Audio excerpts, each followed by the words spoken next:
On a quiet morning in February 2013, the world awoke to an announcement so unexpected. It sent shockwaves across continents, religions, and ideologies. For the first time in nearly 600 years, a reigning pope had decided to resign. Pope Benedict XVI, scholar, theologian, and the spiritual leader of more than 1 billion Catholics, declared that, due to his advanced age and declining strength, he could no longer carry out the immense responsibilities of the papacy. He would vacate the throne of St. Peter by the end of that month. The world gasped. Historians were stunned. The devout were left questioning, because in the centuries-old tradition of the Roman Catholic Church, popes didn't retire, they'd reigned until their final breath. Benedict's resignation made him the first pontiff since Pope Gregory XVI in 1415 to willingly relinquish power, a decision so rare, it created an unprecedented spiritual paradox. Two living popes resigning within the Vatican, one reigning, the other emeritus, both dressed in the white robes of papal office.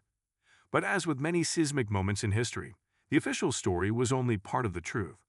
Behind the Vatican's centuries-old walls, steeped in secrecy, ceremony, and tradition, were stories of scandal, corruption, betrayal, and internal crisis. Pope Benedict's papacy was overshadowed by a series of crises, so severe they threatened not only the moral standing of the Church, but its very stability.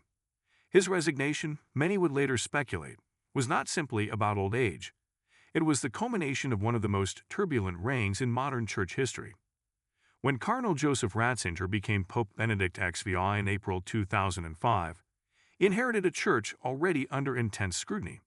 For years, the Catholic Church had been grappling with the explosive global exposure of sexual abuse committed by members of its clergy, crimes that had been concealed, denied, or ignored.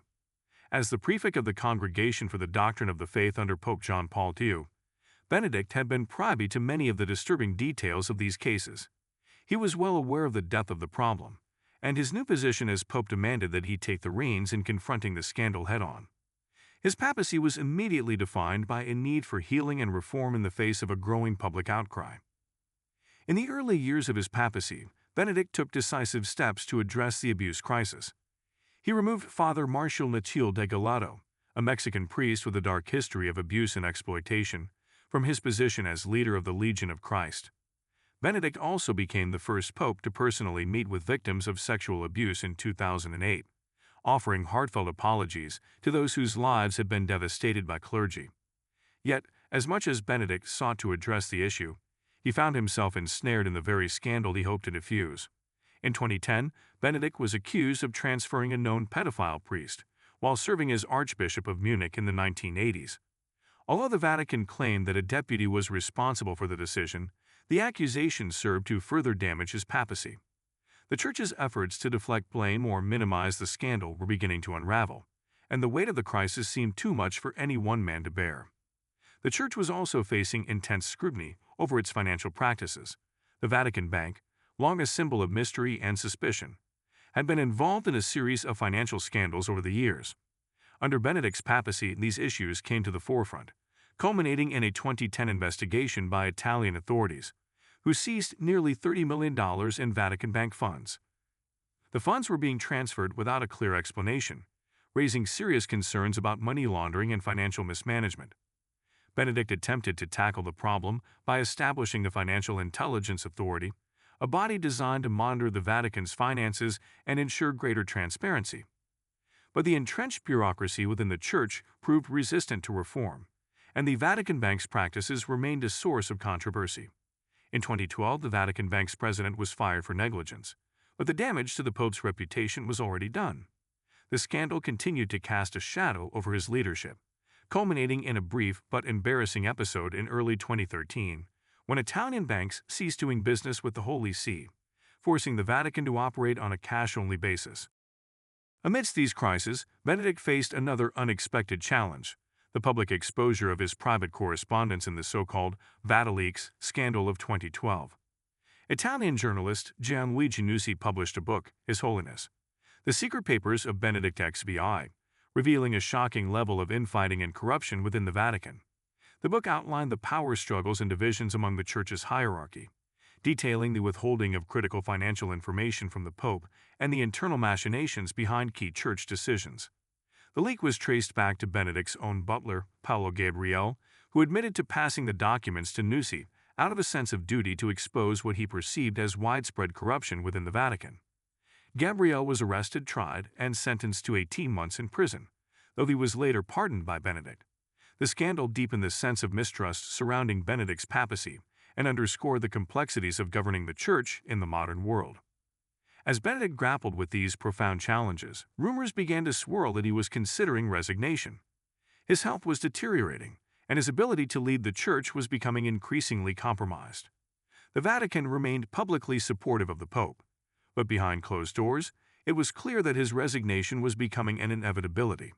In February 2013, Benedict shocked the world by announcing his decision to step down. He cited his physical frailty and inability to perform the duties of the papacy, stating that the demands of leading the global Church were beyond his capacity. The news was met with disbelief. Many saw it as a sign of weakness, a surrender in the face of mounting crisis. But Benedict's decision was ultimately rooted in a deep sense of responsibility, a recognition that the Church needed new leadership to navigate the complex challenges ahead. Theories abounded about the true reasons behind Benedict's resignation. Some speculated that he had been forced to step down due to the scandals that had plagued his papacy. Others suggested that he was simply overwhelmed by the demands of the job and the burden of leadership in an age of rapid change. Benedict himself consistently maintained that his decision was a personal one, driven by his physical limitations and a desire to allow for a more capable successor to lead the Church. In a 2018 documentary titled Benedict XVI, in honor of truth, the Pope Emeritus reiterated his belief that he had made the right choice, explaining that he could no longer bear the public responsibilities of the papacy. After his resignation, Benedict withdrew from public life, retreating to the Vatican's Mater Ecclesiae monastery, where he lived a life of prayer, reflection, and study. He spent his final years writing theological works and offering spiritual guidance, though he remained largely out of the public eye. Benedict passed away in December 2022, nearly a decade after his historic resignation. His death marked the end of an era in the Church and closed the chapter on one of the most controversial and complex papacies in modern history. The legacy of Pope Benedict XVI is one of contradictions. On one hand, he was a brilliant theologian and scholar, a man who dedicated his life to the service of the Church. On the other hand, his papacy was marked by scandal, division, and internal strife. His decision to resign, although rare in the history of the Catholic Church, reflected the deep challenges he faced in navigating the complexities of a global institution in crisis. In stepping down, Benedict demonstrated a rare humility and self-awareness, acknowledging that the demands of the papacy had outgrown his capacity to lead. While his time as Pope may have been fraught with difficulties, his decision to retire on his own terms will be remembered as a testament to his commitment to the Church and its future. The true extent of the challenges he faced, however, remains known only to those who were closest to him, and to the Almighty he served. Pope Benedict XVI's legacy is a story of faith, struggle, and an institution in the midst of profound transformation. It is a reminder that even the most powerful leaders, when confronted with the weight of history, can choose to step aside for the greater good.